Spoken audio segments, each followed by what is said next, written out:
Here's one. How about the 43rd differential of sine? Right? If y is equal to sine of x, what is the 43rd differential of sine of x? Right? What is the 43rd differential? So does that mean we need to take the differential 43 times? Let's hope not. But we'll start from scratch. So we know that the differential of sine of x is cosine of x dx. Right? That's just a basic rule. So the second differential of sine of x is the differential of cosine of x dx. And the derivative of cosine is negative sine, so this is negative sine of x dx squared. Okay, the third differential of sine is simply the differential of the second differential.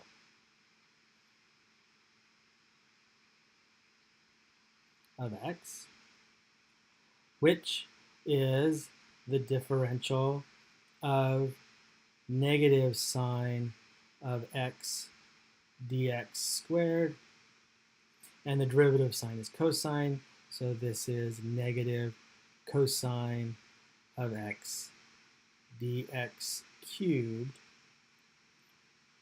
And then the fourth differential of sine,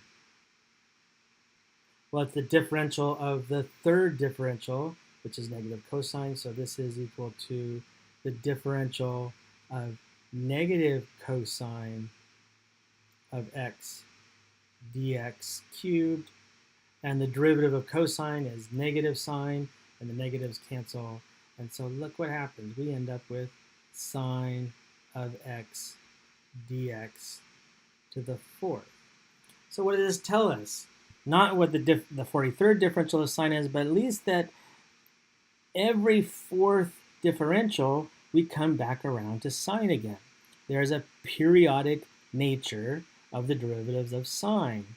So that means that, right, if I take the derivative 4 more times, so that would be, or sorry, take the differential 4 more times, so that would be the eighth differential of sine of x. Well, if we take the fifth, we'd go to cosine. Take the seventh, we'd be to negative sine. Take our sixth, would be negative sine. Then the seventh, we'd be negative cosine. And finally, the eighth, we'd come back around. And so we'd be at sine of x. Of course, my differential of x keeps going up, so it'd be dx to the 8th.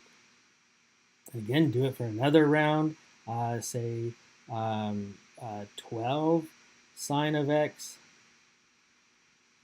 is just sine of x again.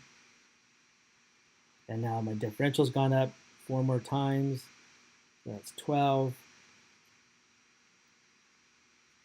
And we can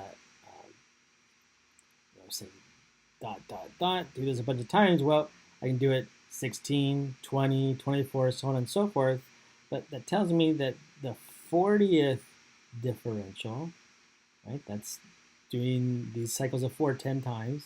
So the 40th differential would be sine of x dx 40. And now we want to know what the 43rd is. Well, d 41.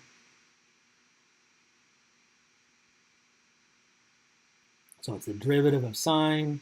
That's cosine. And the differential will go up by 1. Do it again. The 42nd differential of sine. Well, it's the derivative of this, so that's equal to So cosine goes to the minus sign, so minus sine of x, and it's the 42nd dx. And finally, the one we wanted to know, the 43rd differential of sine of x is the differential of this function, which is minus cosine of x dx to the 43rd. So that is what the 43rd differential of sine is, and thankfully there's a periodic structure to it, and so it was fairly straightforward to compute. Let's say we know the position of a particle. So its position at any given time is given by 1 minus 1 over t squared. Say for t bigger than or equal, or actually bigger than 0. We want to know what is the acceleration. Right? This is the position of our particle at any given time. What is acceleration? Well, acceleration is the second derivative of s with respect to t.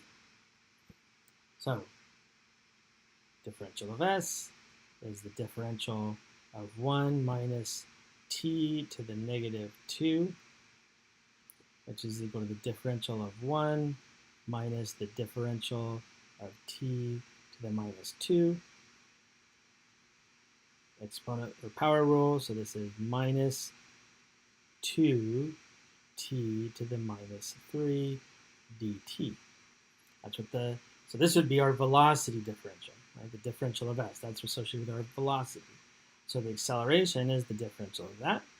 So the second differential of s is the differential of negative 2 t to the minus 3 dt. Again, power rule, so this comes down, becomes our coefficient. So it's 6t, and what's our new power? It goes down by 1, so that's minus 4 dt squared. So what is acceleration? Acceleration, you take the differential, the second differential of s, divide by dt squared, and we simply get that it's 6t to the minus 4, or if you like, 6 over t to the 4th.